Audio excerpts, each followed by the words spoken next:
আসসালামু আলাইকুম everyone, welcome to my kitchen. আজকে আমি আপনাদের জন্য এসেছি কীভাবে টাকি মাছের ভর্তা করতে হয়। এটা খুবই সহজভাবে তৈরি করেছি আমি একটা প্যান বসে তার মধ্যে কিছুটা তেল দিয়ে দিলাম। এখানে সরিষার তেল ইউজ করেছি।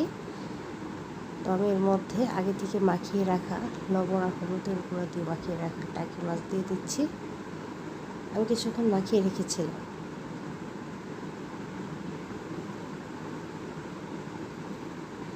আমি এখন টাকি মাছগুলো তেলের মধ্যে দিয়ে দিচ্ছি। আমি এখানে সরিষার তেল ইউজ করেছি, আপনারা চাইলে সয়াবিন তেলও ইউজ করতে পারেন। তো মাছটা আমি খুবই অল্প পরিমাণ ভেজে নেব, বেশি কড়া করে ভাজা যাবে না, তাহলে মাছটা অত স্বাদ হবে না। তো এখন আমি মাছগুলো উল্টিয়ে দিব। উল্টিয়ে সুন্দরভাবে নিয়েছে মাছগুলো আমি তুলে ফেলব। দুই পাশ সুন্দরভাবে হবে, দুই পাশ সুন্দরভাবে ভেজে আমি এখন তুলে ফেলব। দেখুন মাছগুলো খুব সুন্দরভাবে হয়ে গেছে। এর মধ্যে আমি জালটা কমিয়ে দিয়েছি। সুন্দরভাবে নেড়ে চেড়ে নিতে হবে যাতে মাছগুলো পড়ে না যায়।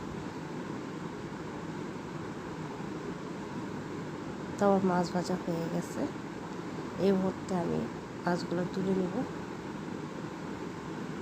দেখুন মাছগুলো খুব সুন্দরভাবে ভাজা হয়ে গেছে। এখন আমি একটা বাটিতে মাছগুলো তুলে নিচ্ছি।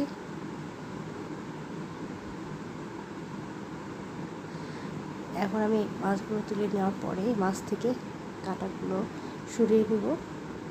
কাঁটাগুলো সরিয়ে নিয়ে মাছগুলো আলাদা রাখবো।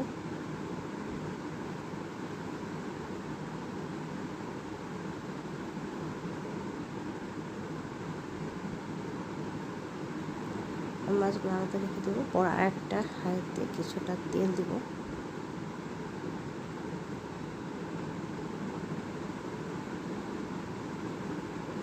এখন তেলটা গরম হয়ে আসলে এর মধ্যে আমি কিছু পেঁয়াজ কুচি আর আস্ত মরিচ দিয়ে দেবো।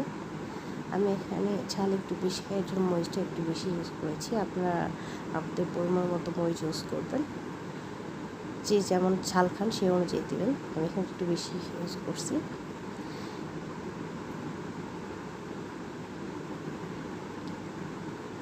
এখন আমি এর মধ্যে কিছু কাটা রসুন ইউজ করবো।